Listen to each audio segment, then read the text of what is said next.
sua Bíblia comigo, Atos dos Apóstolos, capítulo 9, a partir do verso 1. Atos, capítulo 9, a partir do verso 1. O tema dessa palavra é: de repente, Cristo te faz novo. Atos 9, a partir do 1.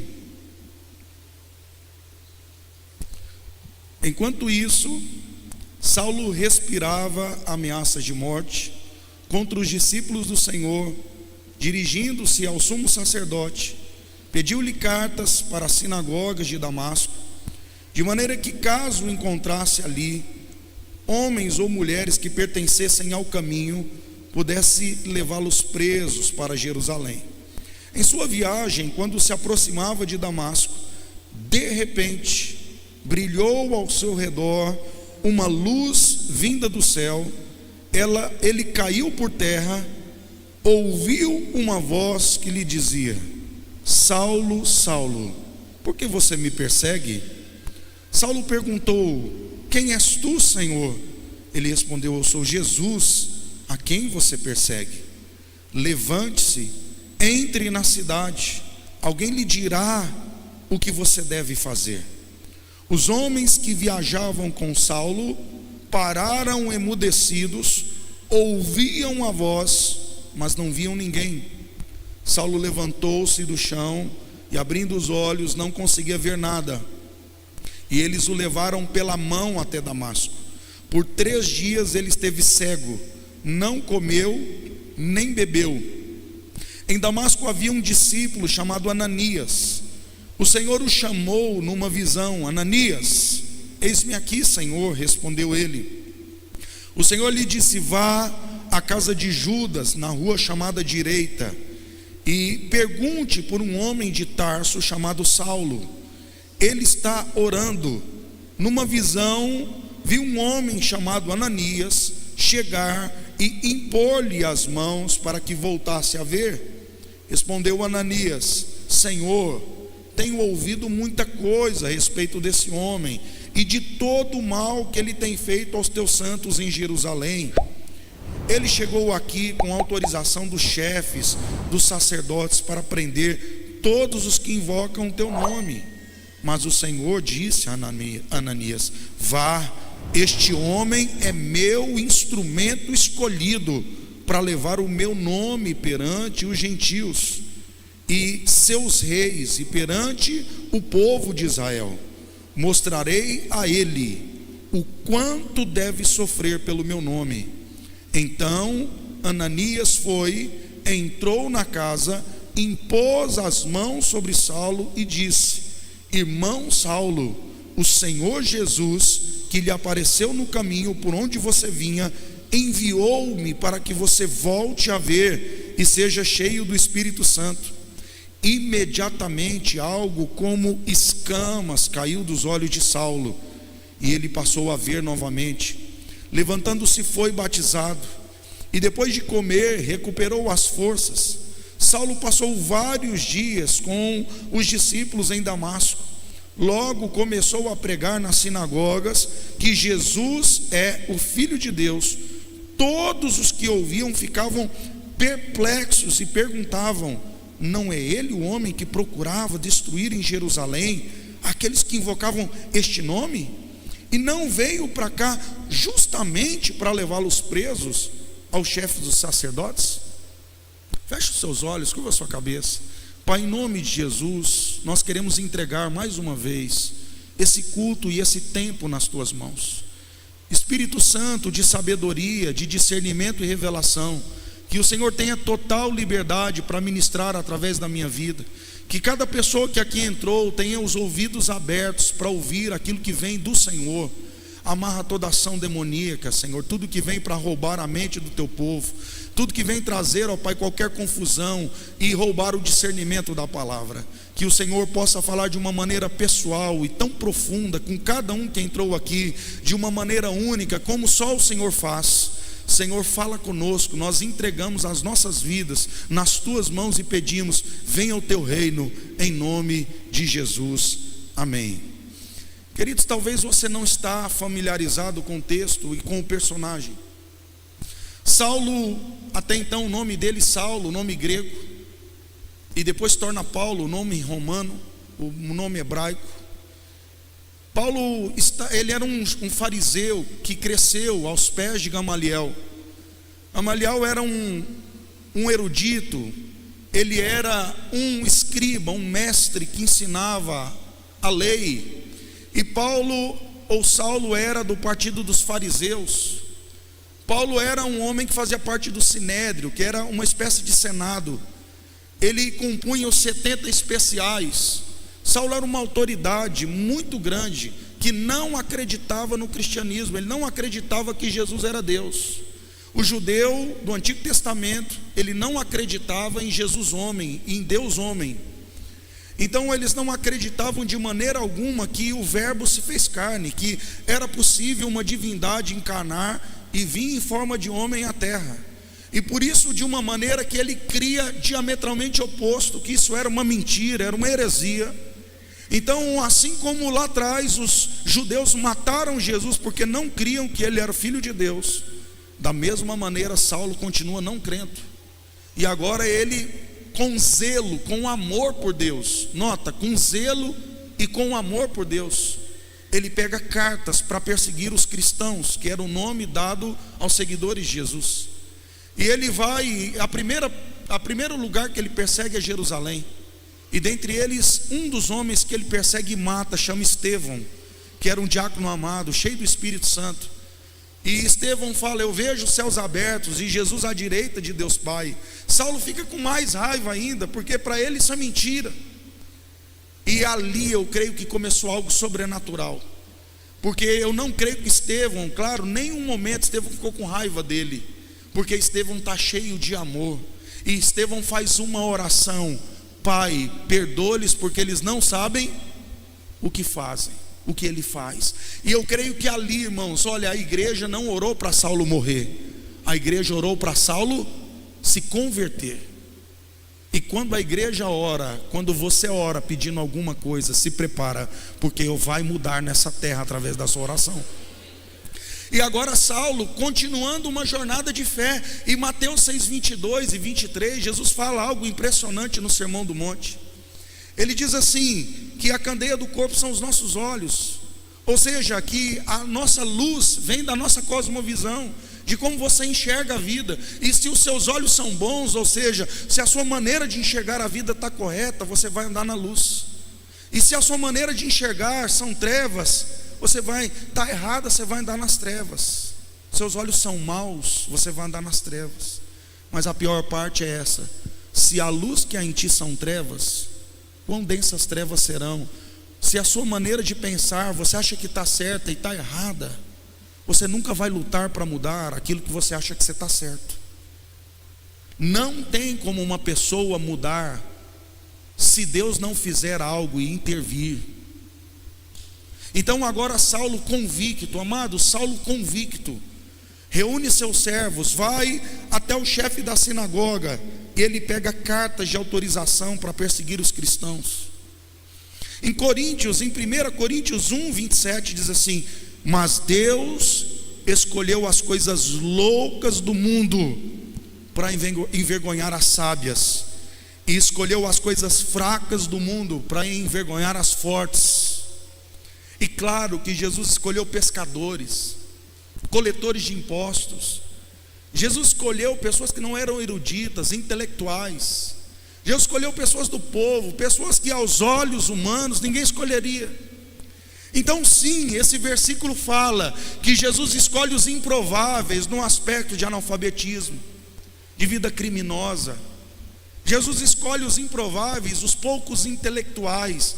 Mas quando nós lemos esse versículo que nós escolhemos, Deus escolhe as coisas loucas e as coisas que não são.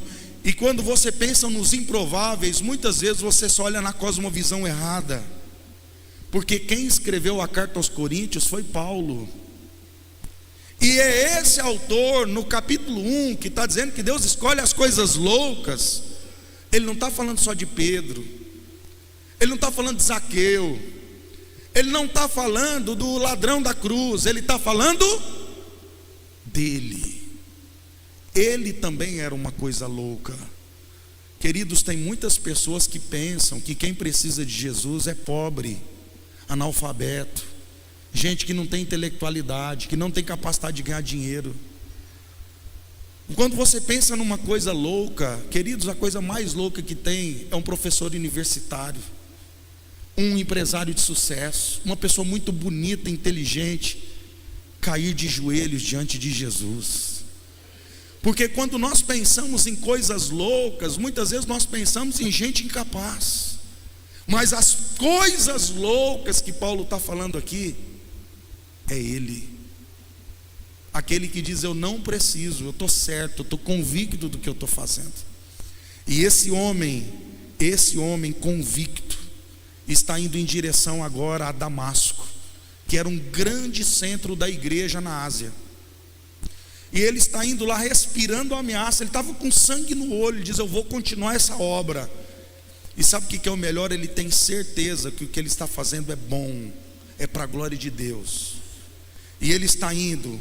E quantas vezes nós estamos indo numa direção convictos de que estamos fazendo algo bom?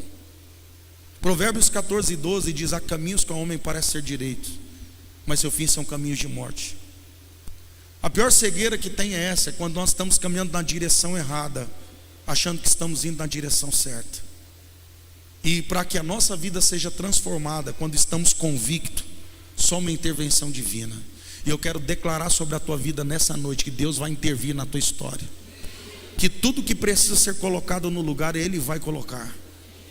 Que aquela pessoa da sua família que você acha que é improvável, nunca vai converter, é bonito demais, inteligente demais, intelectual demais, rico demais, não preste Jesus, você vai ver ele servindo Jesus aqui. Você vai servir Jesus ao lado dele. Sabe por quê? Jesus é especialista em entrar em histórias de pessoas que não precisam. Paulo está indo. De repente, versículo de número 3. Multimídia, deixa projetado 1 Coríntios capítulo 9, verso 3, e não tira. Em sua viagem, quando se aproximava de Damasco, de repente brilhou ao seu redor uma luz vinda do céu. Queridos, a primeira coisa que nós precisamos entender é que Jesus não tem um cronogramazinho, aonde ele vai fazer devagarzinho, coisa por coisa. Tem pessoas que Deus pode trabalhar assim, mas não existe um cronogramazinho para Deus. Ele vai crer devagarzinho até um dia ele chegar. Tem pessoas que Deus pega de repente, e é de maneira avassaladora. Então, um encontro com Jesus é inesperado, não é planejado e muitas vezes até indesejado. Quantas pessoas que o encontro com Jesus foi não planejado, foi inesperado e, além de tudo, muitas vezes indesejado. É o caso de Paulo. Saulo está indo para lá numa viagem de repente. Essa é a palavra que você tem que colocar no seu coração. De repente tudo vai se fazer novo na sua vida. Porque muitas vezes você está caminhando sem esperança. Vai acontecer isso, quando acontecer isso, depois aquilo. Não limite Deus, não limite o que Deus pode fazer. Deus não tem um cronogramazinho. De repente, Saulo tem uma experiência com Jesus que o tira do controle. As experiências com Jesus nos tira do controle. Isso é a pior coisa que tem para um homem que deseja ter controle, uma mulher, principalmente as autoridades. Gente, toda pessoa medrosa precisa estar com tudo no controle. Ela precisa estar sentindo tudo no controle para ela poder se sentir segura. Então Saulo está todo organizado. Não, vou perseguir a igreja, eu mato aqui, depois eu vou para lá, e eu estou fazendo a obra de Deus. De repente, aquele cara tão convicto, aquele cara tão certo de que Jesus é uma fraude, aquele cara tão crente no judaísmo, tem um encontro inesperado, não planejado e até indesejado. E essa luz era mais forte que a luz do dia, do sol.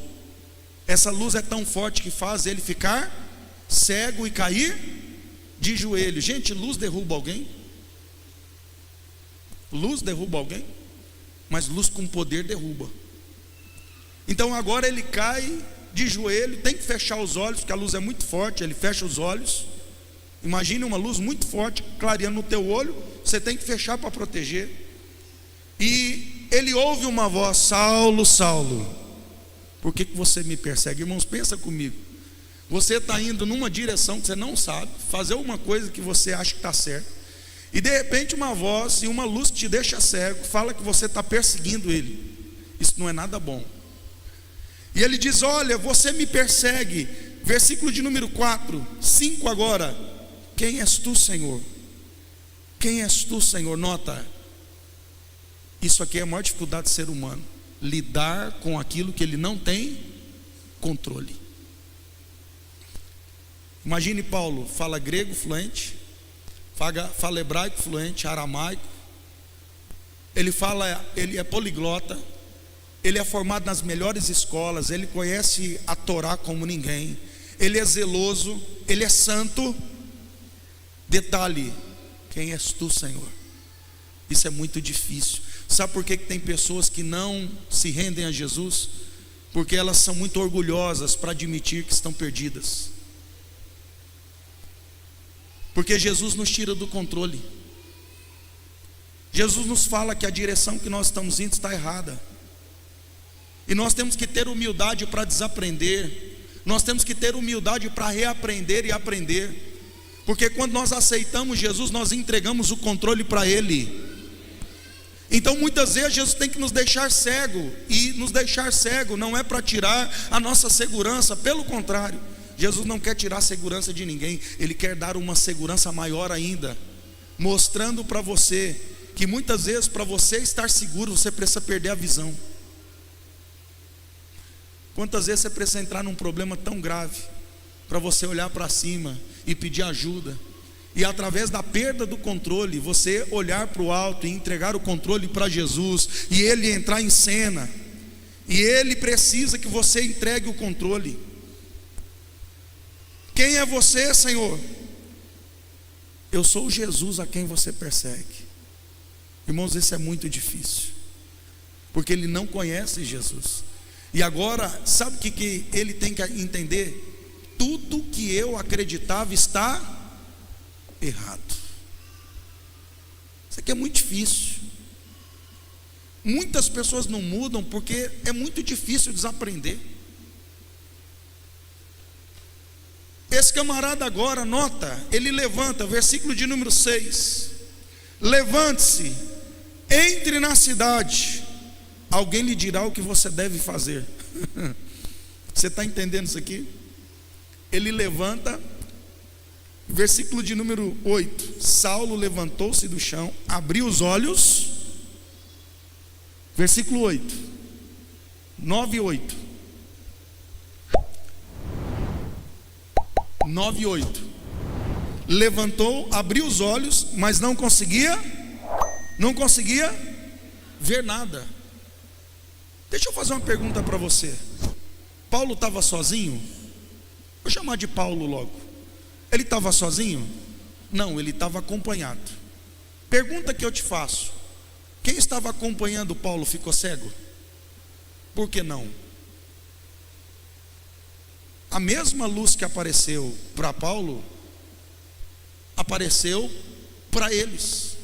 Só que a Bíblia diz que eles só ouviam o quê? A voz. Tem pessoas que têm uma experiência com Deus num ambiente, tem pessoas que têm outra experiência com Deus no mesmo ambiente. Tem pessoas que Deus tem que deixar cego. Por quê? Que uns têm que sofrer mais e outros precisam sofrer menos, porque Paulo é mais orgulhoso e o projeto de Deus com Paulo é maior. Então Paulo precisa ter uma experiência tão grande que ele vai aprender a primeira grande lição, que é andar com Jesus: dependência. Agora imagina comigo, você levanta, abre os olhos, mas não enxerga nada. E agora os servos dele vai ter que pegar ele pela mão para levar ele para a cidade. Jesus já está ensinando para ele humildade. E tomara que ele tenha tratado bem esses servos, porque senão ele vai tropeçar várias vezes a caminho da cidade. Queridos, o encontro com Jesus nos tira do controle. Nos tira do controle. Jesus não quer tirar seu senso de segurança, pelo contrário, Ele quer te ensinar a depender dEle. Talvez você está passando um dos piores momentos da sua vida. E pior às vezes do que a dor que você está passando é o sentimento de abandono, ou o sentimento de desproteção, mas não é verdade. Muitas vezes a dor está comunicando algo errado para você, como se Deus não se importasse, ou como se Deus estivesse fazendo um mal para você, mas não é verdade. Muitas vezes você está comendo pão que você amassou, e Deus está permitindo você cair de joelhos, ficar cego, para na verdade não é te ensinar o poder dele apenas, pelo contrário, ensinar o amor dele, o cuidado dele para com você. Não é um Deus vingativo que quer tirar a tua visão para te humilhar. É um Deus amoroso que quer permitir você perder a visão para te dar a verdadeira visão. Paulo enxergava, mas era cego. Paulo agora está cego, mas enxerga. Quantas pessoas que você conhece em Rio Branco que tem uma visão intelectual brilhante, pessoa inteligente, bonita, cheirosa, alegre, divertida, conta piada, mas está cega. E tem pessoas que estão passando por tantas dificuldades, mas estão enxergando. Muitas vezes Jesus precisa nos permitir perder a visão para nos devolver a verdadeira visão. Por isso que nós temos que ressignificar muitas vezes a dor e o sofrimento que estamos passando. Versículo de número 7 diz: os homens que viajavam com Saulo pararam emudecidos, ouviam a voz, mas não viam ninguém. As experiências são diferentes. Eu duvido que eles não converteram também, eu duvido. Só que o texto não vai focar neles, o texto vai focar em Paulo. Na experiência de Paulo, o encontro com Jesus, queridos, as pessoas muitas vezes elas só olham por fora, o que aconteceu do lado de fora, mas o que Deus transforma é do lado de dentro. O encontro com Jesus é inexplicável. O encontro com Jesus é inexplicável. Pensa comigo. Vamos pensar naquela mulher do vaso de alabastro. Ela entra na casa de Simão. Ela entra numa festa particular que era proibido entrar, só era um ambiente masculino e de convidados. Então ela entra num ambiente masculino de convidados. Ela corre direto para os pés de Jesus. Ela começa a chorar de maneira copiosa. E ela, depois de chorar muito, enxugar os pés de Jesus com o cabelo, ela quebra o vaso de alabastro, que é um vaso de 340 gramas, uma pedra branca, derrama um unguento, que é um óleo, que faz o parfum. Para você ter uma ideia, é o unguento que faz o parfum. Ele é a essência do perfume. Custava 1 ano de salário, 340 gramas custava 1 ano de salário. Essa mulher derrama aos pés de Jesus, e aquela mulher está derramando ali aos pés de Jesus aquilo que talvez era a economia dela para sair da prostituição, uma parte. Sabe o que essa mulher está dizendo?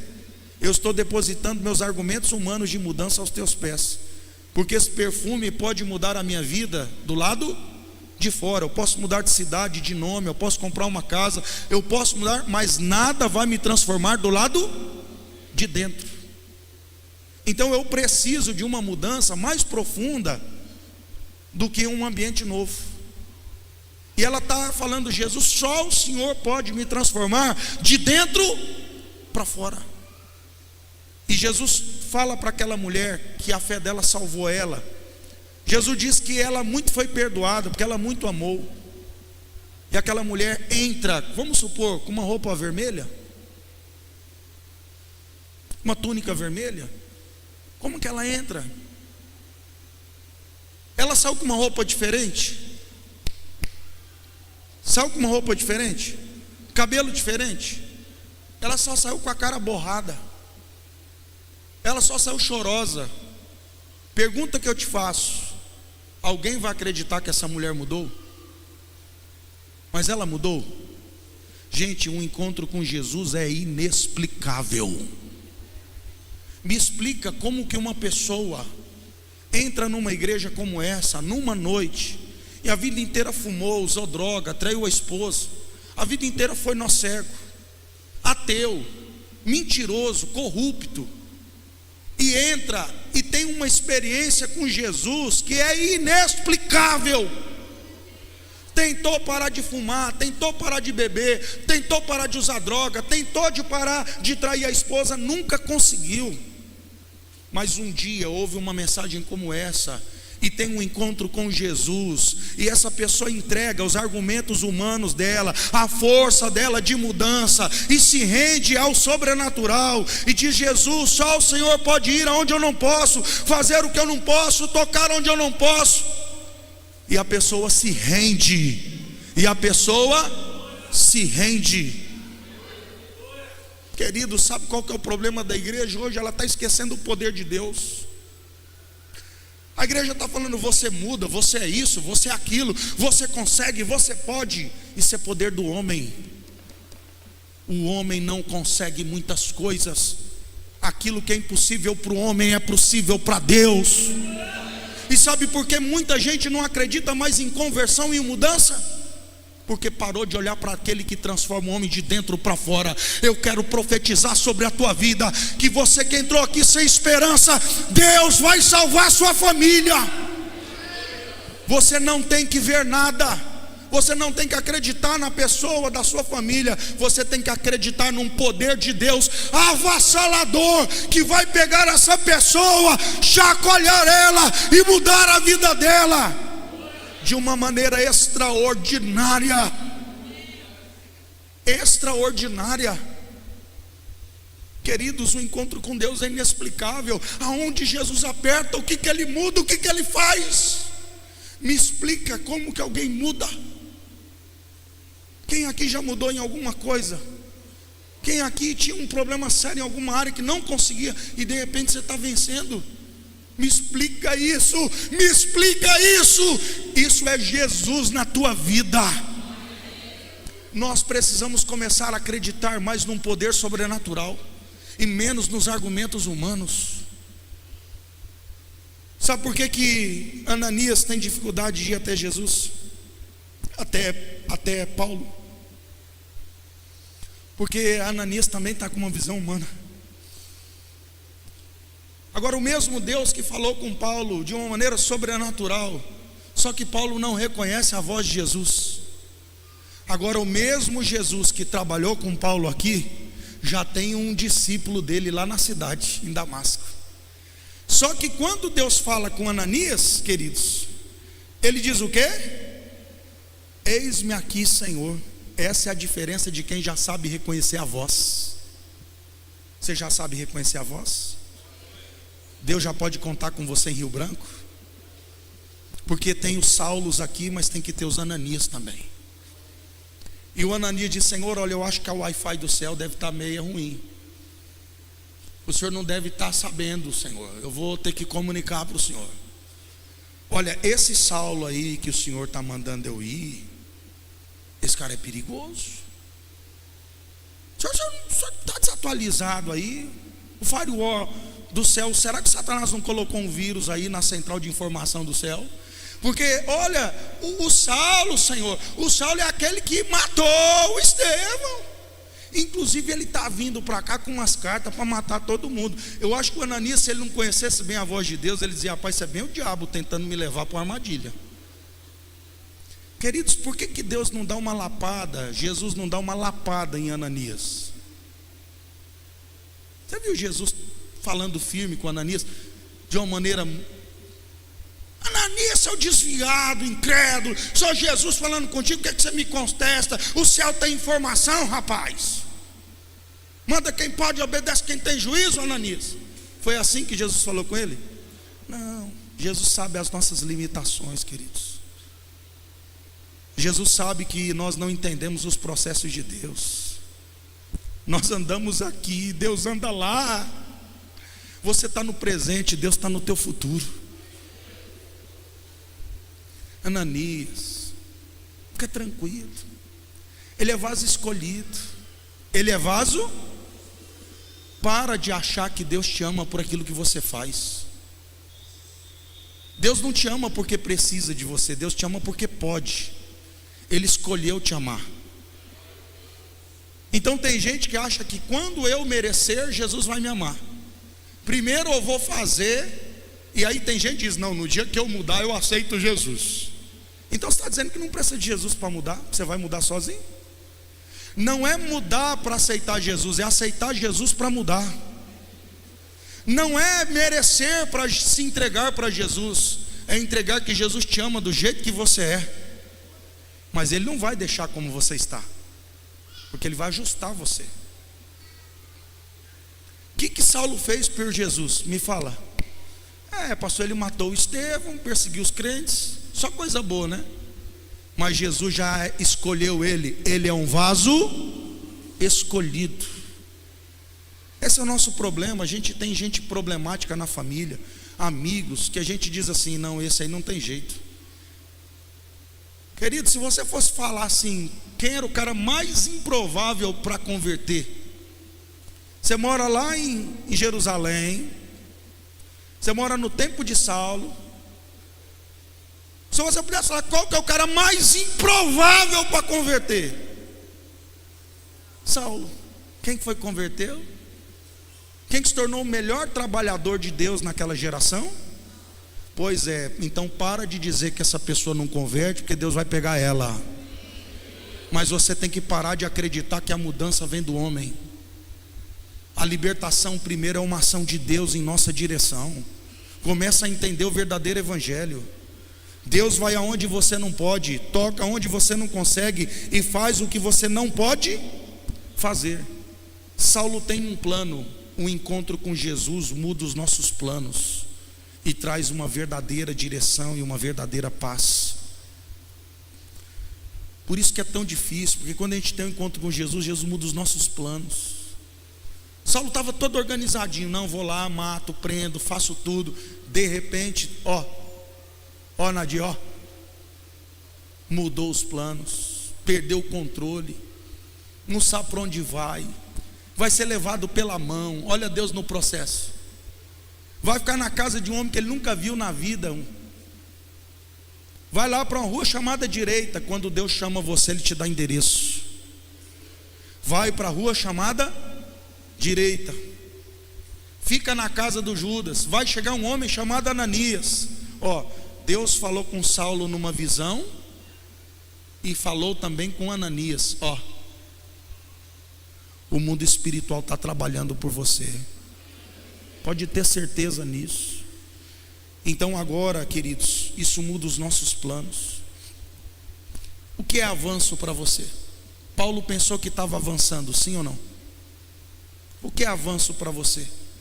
Muitas vezes aquilo que você está pensando que é um avanço, você está indo para longe de Deus.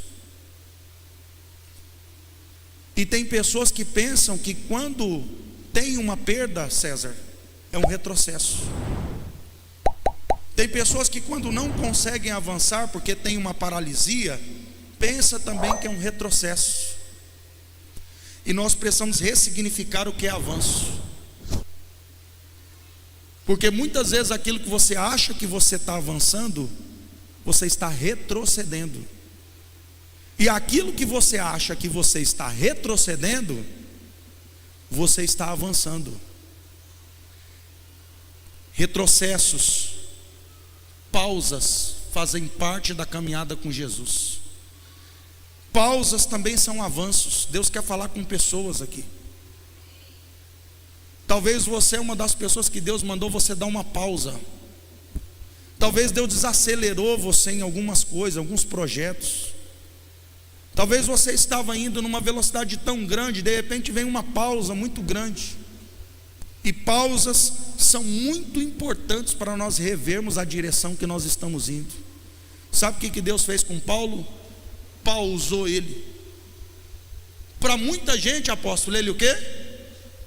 Retrocedeu. Queridos, muitas vezes retrocessos são avanços. Tem uma música, o Newton Gastino, da banda Palavra Antiga, que fala que esperar é caminhar. O nome da letra é Esperar é Caminhar. Muitas vezes aquilo que você pensa que você está parado, pausado, na casa de um homem que você não conhece, esperando por alguém que você nunca viu, e isso aqui é 3 dias, sem enxergar, perdeu o controle. Às vezes Deus permite você perder patrimônio, perder amigos, passar por situações tão difíceis, e aí você fala: poxa, a minha vida está o quê? Retrocedendo, a minha vida paralisou. Pausas são avanços. Tem retrocessos na sua vida que são avanços, porque tem pessoas que têm que sair da sua vida, tem portas que tem que fechar na sua vida para novas portas abrirem. Você que entrou aqui pensando que sua vida está atrasada, pausada ou retrocedida, Deus manda dizer para você que você está avançando nesse retrocesso, porque muitas vezes Deus vai ter que fazer você voltar. Paulo entendeu,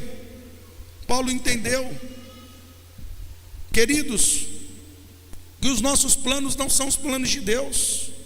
Provérbios 19:21 diz: muitos são os planos do coração do homem, mas o que prevalece é o propósito do Senhor. Agora, esse Paulo, as pessoas duvidam dessa conversão, como Ananias, e olha que Ananias é um homem que tem experiência com Deus. Sabe por que as pessoas duvidam da nossa mudança? Primeiro, porque elas não querem se frustrar ao acreditar na nossa mudança. Muitas pessoas, elas não querem se frustrar ao acreditar na nossa mudança. Alguns usam até a psicologia reversa, dizendo: você, duvido que você mudou. Lá dentro ela está dizendo: muda, mas ela usa a psicologia reversa aplicada para tentar produzir uma mudança na pessoa. Muitas pessoas vão duvidar da sua mudança porque elas não querem sofrer ao criar uma expectativa. Segundo, muitas pessoas não vão acreditar na nossa mudança porque ela tem medo do poder que pegou você e tirou o teu controle, e também pegar ela e também tirar o controle dela. Se Deus pegou esse cara que não converte, essa mulher que era perigosa, mas essa mulher, pois ela saísse alguém que em Rio Branco não convertia, que era perigospel, era essa aí, o cachaceiro do bairro, o maconheiro da cidade, o traficante dos traficantes. Se Deus pegou esse cara, eu estou lascado. Então tem gente que duvida para poder exercer algum tipo de controle. E terceiro, que as pessoas elas têm dificuldade de aceitar o que elas não entendem. Por isso que nós não acreditamos muitas vezes na mudança, porque nós não queremos aceitar o que não entendemos. Queridos, João 20:29, a parte B diz assim: felizes os que não viram e creram. Talvez você está aqui nessa noite e você não viu Jesus como Saulo, nem ouviu a voz de maneira audível, mas você está crendo. E quando nós cremos que Jesus é o Filho de Deus, que veio ao mundo em forma de homem, morreu e ao terceiro dia ressuscitou, Saulo não cria. E Jesus se manifestou para Saulo, como há muitas pessoas no mundo, Jesus já se manifestou de maneira particular. Pessoas que aceitaram Jesus com o próprio Jesus, na China e muitos outros lugares. E essas pessoas se renderam a Cristo. Talvez você não viu Jesus, não viu nenhum grande milagre, mas se você crer, você vai ver a glória de Deus, e você vai ver uma transformação na sua vida. Não é mudar para aceitar Jesus, é aceitar Jesus para mudar. Porque quando nós encontramos Jesus, Ele revela a nossa verdadeira identidade, o nosso verdadeiro propósito. Ele revela a nossa verdadeira identidade, o nosso verdadeiro projeto. Versículo 15, por favor. 9:15. Mas o Senhor disse a Ananias: vá. É uma ordem. Este homem é meu instrumento. O quê? O que ele já fez para Jesus? Só perseguiu a igreja, só deu trabalho. Talvez você está aqui dizendo: pastor, eu só persegui crente, eu só dei trabalho. Pastor, eu só fiz papagaiada. Jesus já escolheu você, porque Jesus não te vê no presente, Ele te vê no futuro. Ele vai levar o meu nome perante, Deus já dá direção. Deus tem um destino claro para a tua vida. Deus tem um propósito claro para a tua vida. Vai ser diante dos gentios, dos reis, perante o povo de Israel. Verso 16: mostrarei. Diga: mostrarei. Jesus está falando com Ananias: Ananias, eu vou mostrar a ele. Jesus vai mostrar para alguém da tua família. Jesus vai mostrar para você. Jesus já viu. Quem que não viu? O Saulo. Quem que não viu? Você. Mas Jesus já viu. Mostrarei. Esse é o problema da igreja muitas vezes, que a igreja está se esquecendo que não é o homem que muda, é Cristo que nos transforma. A única coisa que você tem que fazer é perder o controle. Eu preciso de ti, Jesus. Eu preciso de ti. Sabe o que esse camarada fez? Quando ele chega na casa de Judas, Paulo começa a orar. O que ele começa a fazer? Queridos, entenda que você não precisa ter 10 anos de crente para começar a orar. Paulo acabou de converter. Pergunta que eu te faço: ele sabe orar? Ele sabe orar no judaísmo, Yahvé que está no céu, mas ele não sabe falar uma oração de crente. Jesus, a quem eu persigo, que está me vendo aí, aquele que apareceu para mim agora há pouco, antes de tudo me perdoa, porque eu estou dando trabalho. Eu não acreditava no Senhor, mas olha, eu agora acredito. Inclusive, se o Senhor me devolver a visão, eu vou trabalhar para o Senhor. Me perdoa, Jesus. Eu era louco. Eu achei que eu estava fazendo o certo. Senhor, tem compaixão de mim. Me devolve a visão. Irmãos, Jesus não quer você cego. Jesus só quer você na direção certa. Às vezes Jesus tem que te pausar. Tem pessoas aqui que estão na pausa de Jesus. Tem hora que Jesus tem que fazer você voltar atrás, porque você está indo na direção errada. Às vezes um grande peixe tem que te engolir, como Jonas, porque você está indo na direção errada. Um peixe de dívida, um peixe de luta, um peixe de doença, que é para você parar, para você retroceder, mas se render e ir na direção certa. Paulo orando, eu queria estar naquele quarto, apóstolo. Tem gente que tem tanto tempo que converteu, mas não ora ainda, porque acha que tem que falar bonito. Você não tem que falar bonito, você tem que ser sincero. Interessante que quando Paulo terminou de converter, apóstolo, ele já está em jejum. Ele ficou 72 horas sem comer e sem beber nada. Queridos, tem crente que nunca fez um jejum de café da manhã. Você quer esperar a luta bater na tua porta para você começar?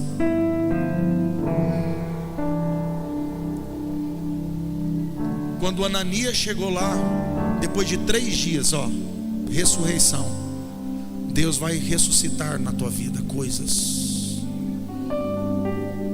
3 dias depois, o Ananias chegou lá: olha, irmão Saulo. Como é que ele chamou? Rapaz, não é o vagabundo, ó pilantra, ó perseguidor de crente, ó matador de ungido. Não, irmão Saulo. Sabe por quê? Porque Jesus não olha para o teu passado. Não é o maconheiro, é o traficante, é o adúltero. Não, ei, filho, Irmão, ser teu irmão é o que de Jesus? Irmão mais novo. E o que é de Deus? Filho. O Evangelho, ele tem esse poder de olhar para o teu futuro e não para o seu irmão. Saulo, Jesus que te apareceu lá no deserto, ele falou: eita, rapaz, o negócio, a rede de informação do céu é grande, mandou eu aqui, porque Deus já tinha mostrado em visão que o Ananias ia fazer o quê? Colocar a mão na cabeça dele e ele ia voltar a ver. E Deus ativa a fé de Ananias e ativa a fé de quem? Botou a mão na cabeça dele, orou por ele, ele voltou a ver. Deus vai devolver a visão na hora certa.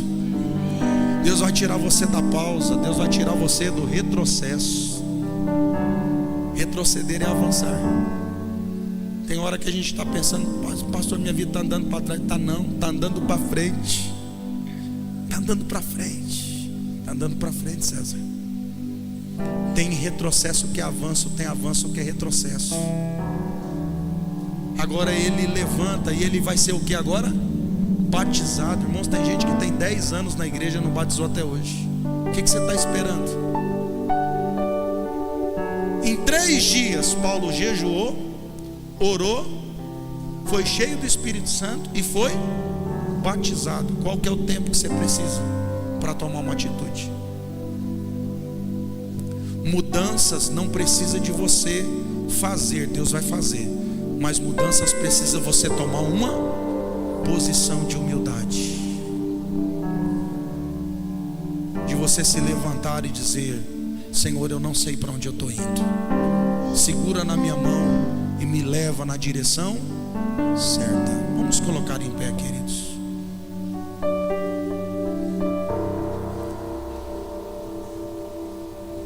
De repente esse cara que orou, jejuou, foi batizado, curado, já está pregando, já está o quê? Tem pessoas que estão na igreja há 10 anos também, nunca falou de Jesus para ninguém. Eu quero declarar mais uma palavra profética sobre a sua vida, que você vai se tornar um motivo de bom escândalo nessa cidade. Quando Saulo vai pregar na sinagoga, que ele vai anunciar Jesus: Jesus é o Filho de Deus, o Salvador. Todo mundo fala: ei, esse não é um maluco que ia vir matar todos os crentes aqui da cidade? Não é o cara que veio com cartas para prender? O texto é tão precioso. O texto diz no versículo de número 20, projeta aí para mim, multimídia, 9:20, nós já estamos encerrando. 9:20, logo começou a pregar nas sinagogas que Jesus, porque quando a gente converte, a gente não quer esconder de ninguém. Olha o 21, todos os que ouviam ficavam perplexos. Deus vai te fazer um motivo de perplexidade nessa cidade, mas é uma boa perplexidade. Cara, aquele cara era cachaceiro, era drogado, aquele cara não tinha jeito. De repente tudo se fez novo. De repente tudo se fez novo. De repente tudo se fez novo. Não olhe para você, não olhe para suas forças, mas olhe para o Cristo que pode fazer você novo. Nem sempre você vai ficar cego, nem sempre você vai ouvir uma voz de uma maneira sobrenatural, mas você vai ouvir uma voz natural como a minha, com uma palavra vinda do céu para a tua vida, dizendo: ei, entrega a tua vida para mim, entrega o teu caminho ao Senhor, confia nele, o mais ele fará. Porque eu sou o caminho, eu não sou um caminho, eu sou o caminho, a verdade e a vida, e ninguém vai ao Pai senão por mim. Para de tentar do teu jeito e faz do meu. Deixa eu ser o Senhor da tua vida, deixa eu te guiar.